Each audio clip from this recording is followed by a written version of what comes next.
This is Gemara Pesachim Taf Mem Zayim. All the learning for the month of Teves is sponsored as a special schos Lilu Neshama for Leirasha Basivar Leib, as well as schos Lilu Neshama Var Leib Ben Yaakov the Neshama Shav and Aliyah. Schos of all the learning with the entire Chabura should be a schos Lilu Neshmasim. Of course, all the Chadim Chamin Ben Malki Demir Ben Nikir Men Ben Meir Chaim and Sashlam Simon Ezel Sarah Bas Kenendeli to Basimus Chayzev Chaim Sarasi Yosil Memidel Yed Pretim Shavalei Shamez and Arami Vishavi Fichana. Faldovani to Riva Shmuel ben Hila to Neil ben Chana Rital Yehuda Ari Rafal ben Yita Michel Sibur Nathali Yehuva Besoy Sha'ar Chali Yisrael. We pick it up in the very, very bottom of Memvav and Beis. We're in the middle of a lengthy discussion, a tremendous discussion. Lach Lamaisa Machlekes Rabba and Rav Chisda whether we say Hayil. Rabba says we say Hayil. Rav Chisda says we do not say Hayil. Yesterday we saw the ramifications with regard to Erev Tavshilin. The mechanics of how an Erev Tavshilin works. Says Rav Chisda that in reality, Midaraisa, you're allowed to cook from Yontif, from Friday to Shabbos. Midarabbanan, they said no. The Rabbanan said to you, make an Erev Tavshilin. Says Rabba, that is not how it works. Says Rabba, the way that it works is Hayil. It works that since you go cook for a guest, you go cook right now. Just one dot that we should add on. It's the Mishabur and Tavkot Chavzayis, V'kot and Gimel points out that we are Machmir L'Chatchil like Rabba. What does that mean? What that means is L'Chatchil, we need Hayil. What does that mean you need Hayil? That means if you're cooking that food on Friday, it has to be fit and ready to be eaten before Shabbos. So if a guest would come, you'd be able to give them the food, and not that you put up the food 1 minute before Shabbos or even an hour before Shabbos, etc. Says the Gemara in the very bottom of Vav and Beis. Yesterday we saw one question on Rav Chisda. Again, Rav Chisda, the opinion who does not hold of Hayil. Rav Chisda, the opinion that holds that Shabbos and Yontif is Kedusha Achas Hein, and it's only a din derabbanan forbidding you from cooking from Yontif to Shabbos. Today we're going to have two more questions on Rav Chisda, followed by two questions on Rabbah, who yes holds of Hayil. Says the Gemara in the very bottom of Vav and Beis, Isvei Lechem Hapanim. The Lechem Hapanim, as you flip along to Mem Zayin Amud Aleph, explains the Gemara. Nechem Hapanim is Ne'echol L'Tisha La'asara L'Achad Asrei, can be eaten on the 9th, 10th, and the 11th day of its baking. Lo Yipachas Lo Yoser, not less than 9 and not more than 11. Ketzad, explains the Gemara. Kedar Koi L'Tisha, in a normal case, it's 9 days. Why? Nefa B'erev Shabbos, you bake the dough on Friday, Nechol B'Shabbos, and it's eaten on the Shabbos. The next Shabbos, Friday, Shabbos, Sunday, Monday, Tuesday, Wednesday, Thursday, Friday, Shabbos, day number 9. Nechol b'Shabbos, L'Tisha, on the 9th day. Chal Yontif liyas b'erev Shabbos. What happens if Yontif falls on Friday? Nechol l'Shabbos la'asara. Then it comes out that Shabbos is day number 10. Why? Because you have to cook it the day prior on Thursday. Thursday to Shabbos is 10 days. Shnei yamim ta'ivim shel Rosh Hashanah. If there's 2 days of Rosh Hashanah, meaning that Thursday and Friday you cannot bake because it's both Rosh Hashanah. Nechol l'Shabbos l'echad asrei. Then it's eaten on the 11th day. Why? The baking of these lechem hapanim is neither deicha Shabbos nor Yantiv, and therefore on Yantiv you cannot bake the lechem hapanim for the next week. Therefore, what do you have to do? You have to cook it, break it. The day prior you have to bake it on Wednesday. Articulates the Gemara the question on Rav Chisda v'yamrit tzarchei Shabbos nesan b'Yantiv. Rav Chisda does not hold of Hayil. Rav Chisda explained that Yantiv and Shabbos is one kedusha, is one sanctity, and therefore really on a deraisa, on a biblical level, you are yes allowed to cook from Yantiv to Shabbos. A din derabbanan forbidding you. Ask the Gemara v'yamrit tzarchei Shabbos nesan b'Yantiv. If you're going to tell me on a deraisa level you could cook from your Shabbos to Yantiv, you should push up Yantiv. Why? Because we're in the base of Mikdash, like Rashi explains, and we know Ein Shvosim Mikdash, like Gazruel Shvosim Ma'inei Daicha. So ask the Gemara why. In this case, is it not Deicha Shabbos according to you, Rav Chisda, that Yantiv and Shabbos on a deraisa level you're less allowed to cook? Answers the Gemara, Amar Alei, Shvos Kreva Etiru, Shvos Chayra Shvos Rechaika, Lo Yetiru. When do we say that the Beis HaMikdash pushes off and allows for Shvosim and allows for Derabban? It's only Shvos Kreva. It's only Derabban that we're going to get the benefit from right now. But a Shvos Rechaika to allow you to bake on Friday, to eat it 10 days later on Shabbos, that we do not say. Says the Gemara, one second, Rishim Gamliel Damar, Rishim Ben Askan. Rishim Gamliel said over in the name of Rishim Ben Askan, Deichas Yantiv, Ve'ino Deichas Yom that the baking is yes Deicha Yantiv, it's just not Deicha Yom Kippur. Michael and Meimar, what are you going to say? So why in this price it doesn't allow you to bake it on Yantiv? Why does it say you could eat it on the 9th, the 10th, and 11th, whether it's cooked on Friday, Shabbos, or Thursday, Friday, Thursday, Wednesday? I'm sorry.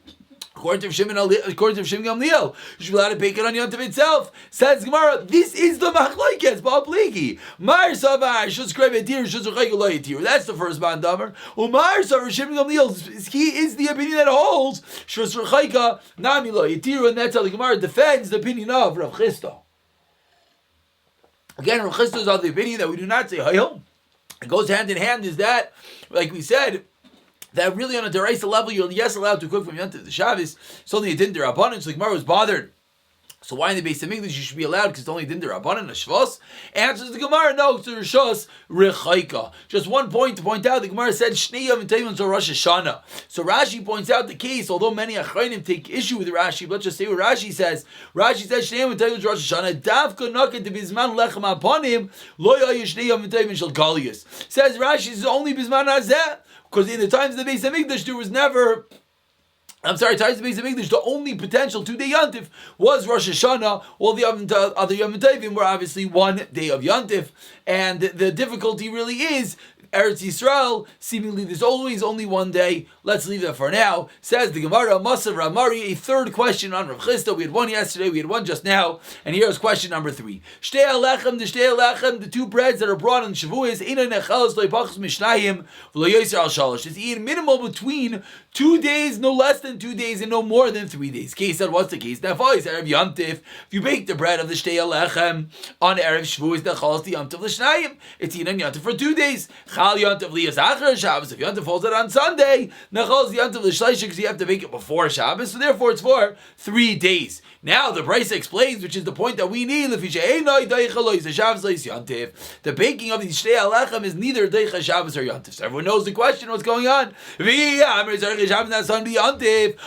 to you, Rav Chisda, then on the rice level, you could cook from Yontif Shabbos all in the Rabbanan. Hash the Shabbos be Yontif Shari, the Yontif be Yontif Ibai. We know that on the rice level, you allowed to cook from Shabbos to Yontif. For sure, you could cook from one Yontif to the next. So what's going on over here? Answers the Gemara, Shani Asam, Damar Kro Lachem.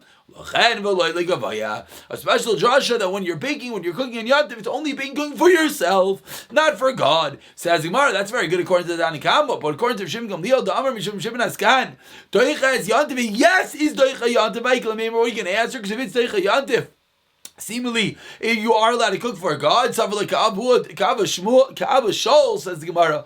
They learn the drasha differently, that there's no problem that it doesn't belong to God. That is the end of that. So again, just to recap, we had the Machlekes Rabban Rav Chisda. Rabban says Hoyel, Rav Chisda does not say Hoyel. Rav Chisda holds that Shabbos and Yontif theoretically, ostensibly, midaraisa. You could, cook from Friday Yontif to Shabbos. It's only Rabbanan forbidding you. We had 3 questions. We had one question yesterday from the Behema Mesukenes. The fact that you're allowed to do Shchita, which we were bothered, why are you allowed to do Shchita if you're not going to eat the foods? We explained that B'makam Hefsid, since you need to save the animal, you're going to go and eat it, therefore you're shachting it for yourself. We had a second question starting off today for the Lechem Apanim.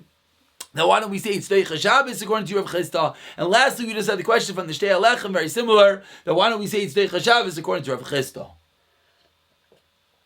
Chisda defends all his points. Now flips the Gemara. Let's ask on Rabbah, the opinion that yes says Hoyel. Says the Gemara, Shalach lei Rav Chisda Rabbah. So Rav Chisda sent to Rabbah the following question: Rabbah, you hold of Hoyel? Let me ask you a question. He sent the question biyad Rav Acha bar Rav Huna in the hands, it seemingly was a written letter. Hands of Racha bar Rav Huna, Miyamin Hoyel, Rabba. Do we really say Hoyel? Do we really say that? Again, what's the principle of Hoyel? That since something could happen, we let it happen now. Since if a guest would come and eat food, you would want to give it to them, so we're going to let you cook now, even though we know no guests are coming. Or we don't have anything to reason that guests are coming. So says Rav Chisda to Rabba Vatanan, according to your rule that we say Hoyel, what happens with the Mishnah? What does the Mishnah say? Yesh Chayrish Telem Echad V'chayim Lo Mishum Shmoin Elavim. There's a possibility, not advised, and no one should ever do this, but theoretically, one could plow one furrow, one row, and be over on none less than 8 lavim. What are the 8 lavim? Explains the Gemara. You could plow with the donkey and the mule, which is going to be 1 lav.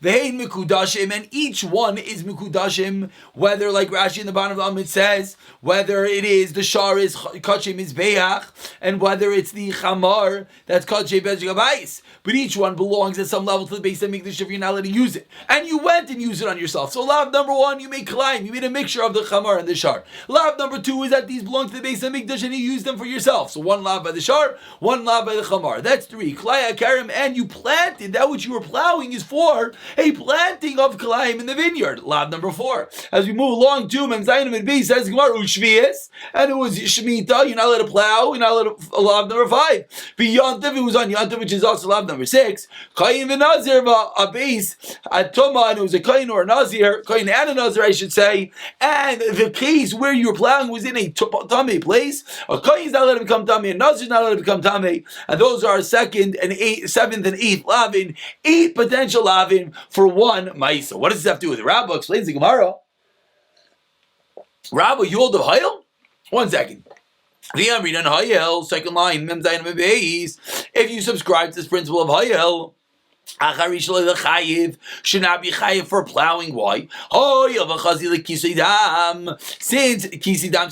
Since you could have theoretically plowed so that you got the dirt to cover over the blood of the carbon, so therefore the principle of Hayel should tell us that you're not chayiv for plowing. So ask the Gemara, you Rabbi hold of Hayel, and again the Gemara is applying this Hayel in a very broad sense. You Rabbi hold of Hayel, you let it bake because maybe a guest is going to come, you can give him the food. Ask the Gemara, what are you going to do with this Bryce? This Bryce clearly says that you cannot plow into one of the lavim. Why is it one of the lavim? Why don't we say that a hoyel, since it potentially you could use it for the kisei adam, you let it plow it right now, you should not be over a lav. Answers the Gemara, Shmuel, pointed stones, which you're not using for kisei adam, for covering over the blood. Says the Gemara, Rui is like kaishan. What do you mean? You could grind them up, grind up the pointy stones, and you'll have some dirt, and use that to kisei adam. Again, the kisei adam is after the shechita, you have all the blood over there, you got to cover it up with dirt.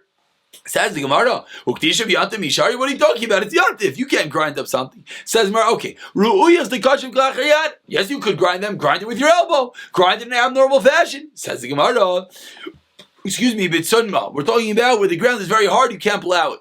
Says the Gemara, Sumnya Bar Zariya. 1 second. This same way the ground is very hard, and therefore you can't take the dirt in order to put it on top of the animal. You also can't plow it. And this whole case began that we're talking about a case where you're plowing and you're being over 8 lavin, but you can't plow it at all. Says the Gemara, Sunma Mamalo, it's hard on top and it's soft on the bottom, so you could plow it, but it's just not fit to cover over the blood. Says the Gemara, what do you mean? Just like there's the good dirt on the bottom, that's the dirt you could use for the kisei adam to cover over the blood. What are we talking about over here? We're talking about over here a muddy area. It's a muddy area, and that's the reason why it cannot be used for kisei adam. But he could, yes, plow there. Says the Gemara, plant there. Says the Gemara, Betina bar Zriel. Is that true? A muddy area you could really plant in? B'masnita Betina bar Zriel. Says the Gemara, B'misonta, that the case is a certain type of a wet, muddy area which you could plow in, but you cannot use it for kisei adam because it doesn't become a dust. And therefore, explains the Gemara, this is going to be the case that you potentially could be over on 8 different lavim. Again, the Gemara's question was that according to Rabbah, that we say hoyel, why don't we say in this case hoyel that theoretically you could use this for kisei adam? Explains the Gemara, no, because you cannot use it for kisei adam because we're talking specifically about a case of wet, muddy area, which you cannot use for kisei adam. Says the Gemara, Esvei, another question on Rabbah, who holds of hoyel, Esvei abayim avashel gid, hanash b'chelev. You cook the gid hanash and chelev. Beyond and then you eat it like a chamish. You get 5 malchus. Like misham vashel gedi, because you cooked vashel gid. You cooked the gid and asha, which you know you're not allowed to cook. Beyond and yantiv. Like misham vashel gid, because you ate it, which you're not allowed to eat. Like misham vashel basav chalav, you're cooking milk and meat, which you're not allowed to do that either. Like misham vashel basav chalav, you're not allowed to eat milk and meat. Like misham havara, and you're lighting a fire, 5 different milk. Says the Gemara, if you're going to tell me that you Rabbah subscribe to the concept of the hoyel, you should not be chayiv for lighting a fire. Why? We know you can light a fire in Yontif for your own purpose. You can light it from another fire. So why over here are you telling me that one of the 5 milk is one of the 5 lavim you're going to get is for avara, lighting a fire? That's not true. Why don't we see the concept of hoyel, that you theoretically could have had a good usage from it? Answers the Gemara. Amar lei, abekavara v'ayel gid anasha. shell nevela. You're right. We're not talking about havara as the fifth lav, but rather we're talking about the other lav that you did was it was a nevela. It was an animal which wasn't shechta, and you're eating the forbidden fat, the forbidden sinew. I should say the giran nasha. So therefore, that is, but it's a nevela, and that's the reason why there's an extra malchus. Says the Gemara, "Vatani Rav Chia loikin shtayim al chilasai v'shalosh al bishulai." Rav Chia explained on this brisa of one who cooks the gid hanasha of this in the chalav, I'm sorry, that we explained that there's 2 lavim on the eating and 3 lavim on the cooking. Vim isa, and if what you're saying is correct, that get rid of the word havara, lighting a fire in the Mishnah, and rather say what the case that you're eating an animal which is an avela.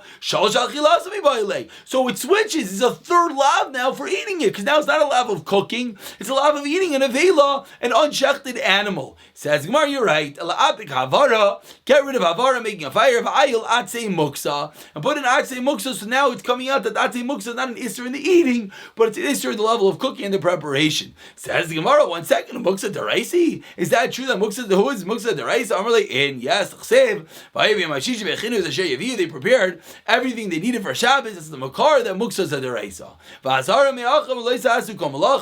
And that's where the azhara, the lav comes from, that you cannot do any malacha on Shabbos. Amar Lei, and we're not going to finish this discussion because this really goes all the way into the next Amud. Amar Lei, v'atu da'amre b'ay minei Rav Chisda v'amre b'ay minei Rav Huna hevi se me'efer v'shachtlei tamid b'yante ma'u v'at amre li Allah sevlei b'char achaz lo ma'isr min atzayv lo palgis, etc., etc. We'll finish up this drasha tomorrow, continuing this final question on the opinion of Rabbah. Just to point out one that Rashi points out that the Gid HaNasha, this is just because we had this machlekes prior. Rashi points out that you get malchus and Gid HaNasha, you know what you're going to have to say, says Rashi, that yesh megidim b'noisin tam ubasaru, which a machlekes that we had, just to point out that yesh megidim, that the gid, the sinew, the Gid HaNasha has a good taste, and that's the reason why it's in a flesh, and that's the reason why you can't cook it with the milk. That is the beginning of the questions on Rabbah. The second, and we'll continue and pick up for this question tomorrow.